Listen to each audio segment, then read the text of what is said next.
Qu'est-ce que l'enseignement explicite? Une conception active du rôle de l'enseignant.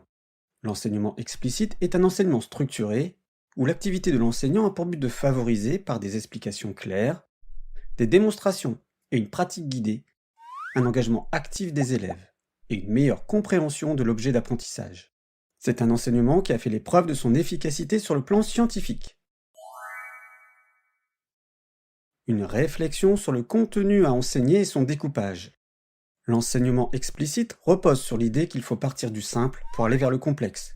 Il s'agit de repérer préalablement les étapes nécessaires à l'acquisition d'une notion, en déterminant quelles sont les différentes habiletés impliquées. La compétence ou le savoir à acquérir sont divisés en sous-unités qui seront enseignées spécifiquement.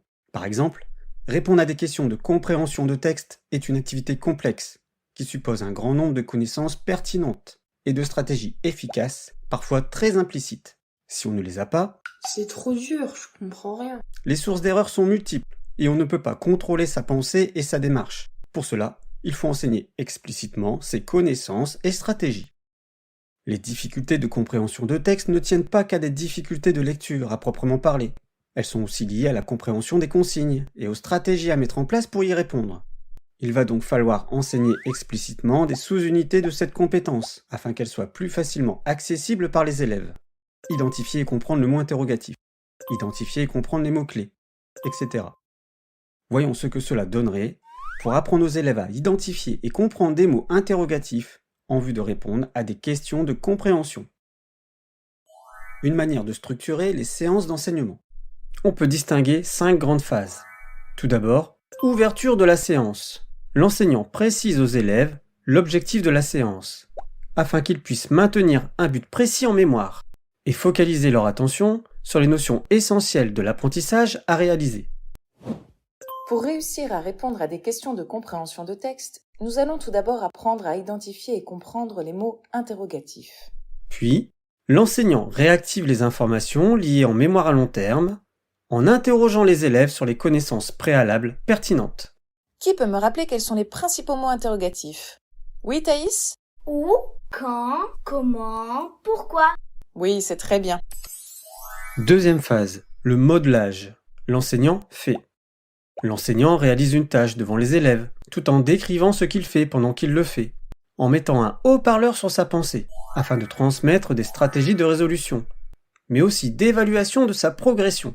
Il fait généralement pour cela une utilisation privilégiée des exemples résolus.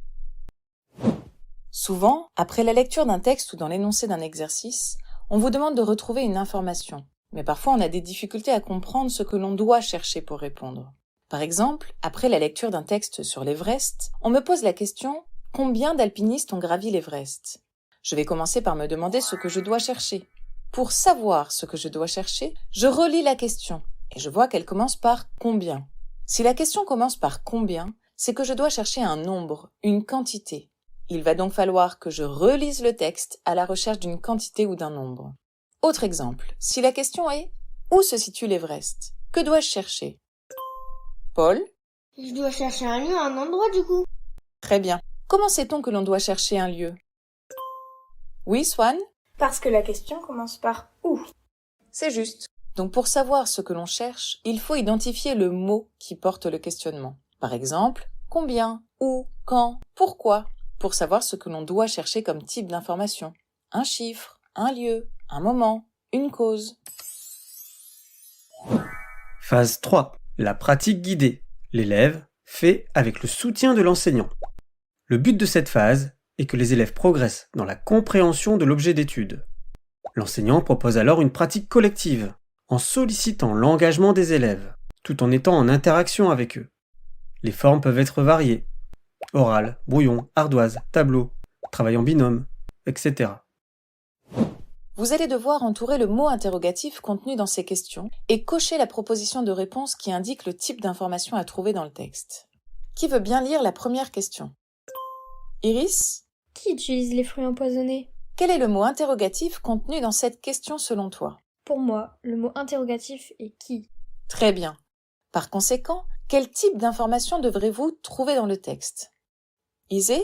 On nous demande donc d'indiquer un être Donc un non dans notre réponse, non? Oui. Antoine, pourquoi la solution proposée par Isée est-elle bonne?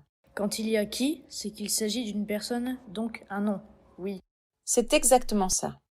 Au cours de cette phase, l'enseignant dirige et accompagne fortement le travail. Il questionne constamment les élèves, fournit des feedbacks systématiques, s'assure que les élèves maîtrisent progressivement la notion. On passe à la question suivante. Lisa? Quand Gustave Eiffel a-t-il connu son premier succès? C'est avec la tour Eiffel, non? Donc c'est un monument. On coche lieu. Regarde bien le mot interrogatif. Ah oui, c'est quand. Donc il faut cocher date. C'est juste. La pratique autonome. L'élève fait. Une fois le niveau de compréhension jugé satisfaisant, l'enseignant met les élèves en travail autonome.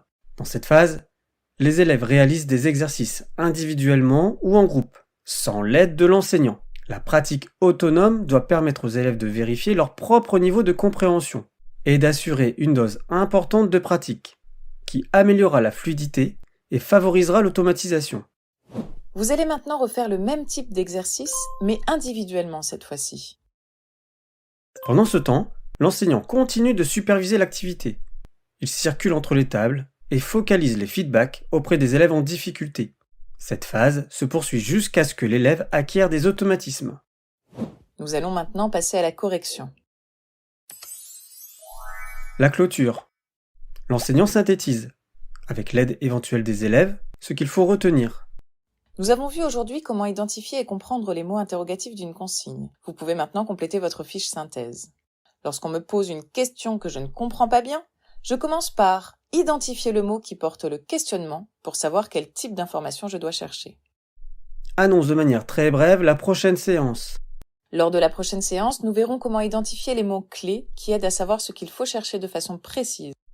Et indique le travail à faire à la maison, qui contribuera lui aussi à consolider les apprentissages et à favoriser l'automatisation.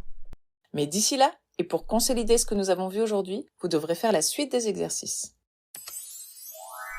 L'enseignement explicite intègre, à travers l'ensemble de ces phases, rappel des notions antérieures, modelage, pratique guidée, pratique autonome et automatisation, la nécessité d'un surapprentissage qui va continuer à parfaire la compréhension, l'automatisation et la mémorisation à long terme. Les contenus disciplinaires ne sont pas les seuls susceptibles de faire l'objet d'un enseignement explicite. Il est aussi important d'enseigner aux élèves de manière explicite comment apprendre, comment gérer leur propre apprentissage, ce qui peut favoriser leur métacognition et leur autorégulation.